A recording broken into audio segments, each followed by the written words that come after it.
كما تكونوا خبرات تخاتلتنا سلام كتكونوا لنا نتمنىنا مجمار بريمير ليج عاد انجليز كما يمثل ابزبل نيشتي تنتناو مدب حزنا لكم متنا لنا بخبره تكاتاتولنا نعدم حري هواز كما صنيح كاد حنديقه جابر مسكن سلامتي كل سلامي وزعركي مجمار بريمير ليج عاد انجليز كما نيرو اسكي بمانشستر سيتي نجمر እሺ ማንቸስተር ሲቲ መጀመር ጾታ አንጻር በርሊ ማለት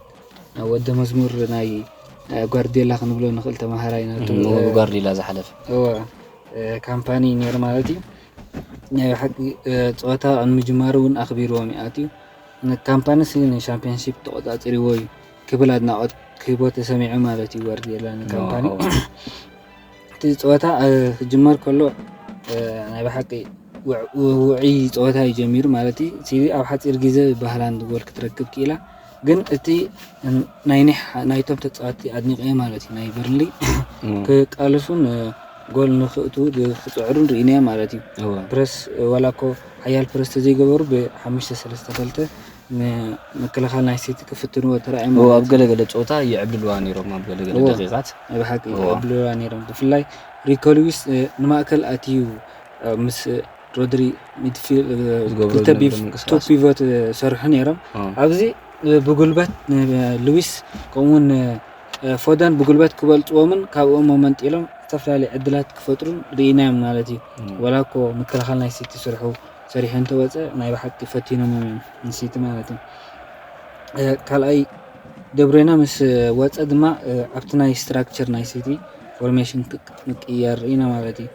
ሉዊስ ንማእከል አትዩ ብ3-2-4-1 ዝጫወቱ ዝነበሩ ደብሬና ተሰይር ምስ ወፀ ሉዊስ ንቦቱ ተመሊሱ ናብ 4-2-3-1 ኮይና ማለት እዩ ከምታ አንጻር አርሰናል ድመሳሰል ፎርሜሽን ክልተ አሰርት ጌርካም ጫወት ክልተ አሰርት ምስ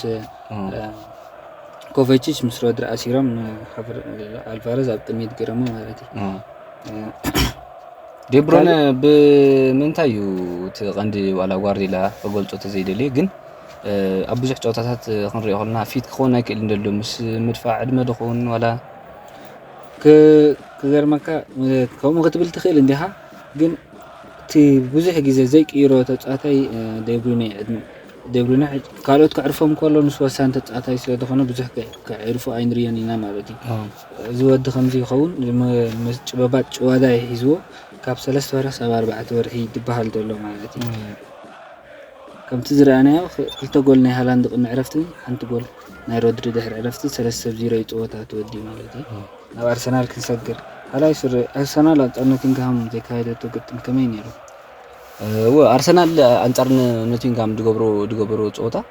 ከምቲ ናይ መጀመርታ ናይ ፕሪሚየር ሊግ ብጣዕሚ ኩሉ ሃንቀው ኢሉ ተጸቢዎ ከምቲ ማለት አርሰናል ክትስዕር ኢና ነጽበያ ኩላትና ምስቲ ጌራቶ ደላ ወጻኢታት ለውጥታት ገለመለ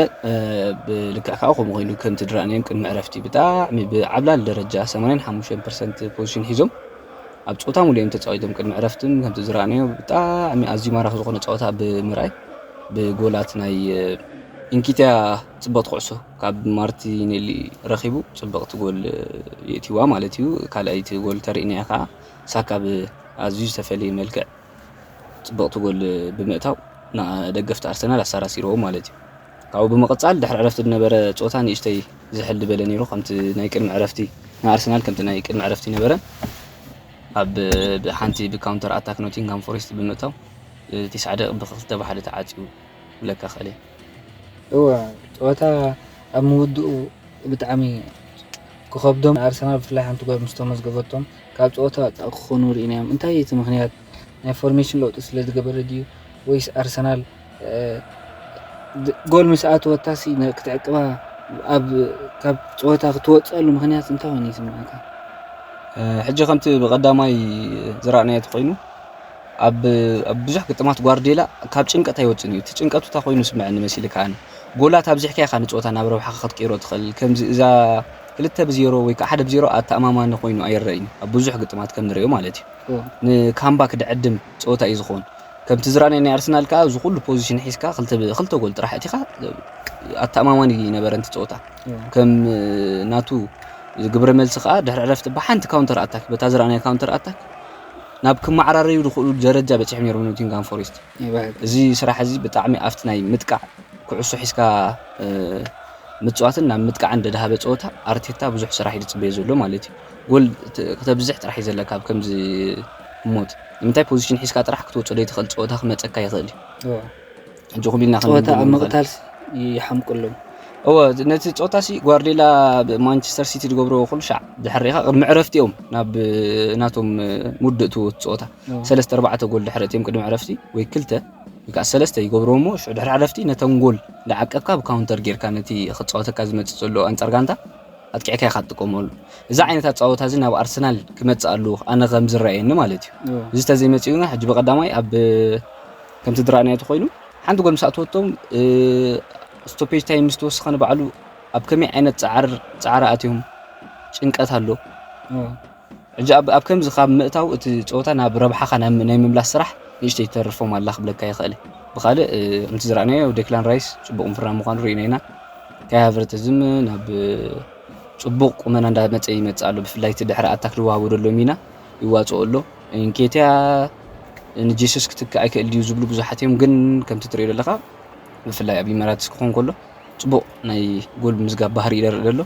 ንመጻኢ ብዙሕ ዓይነት ለውጢ ክረአ ዝኽእል ኣታክ ኣብዚ ናይ ኣርሰናል ፀወታ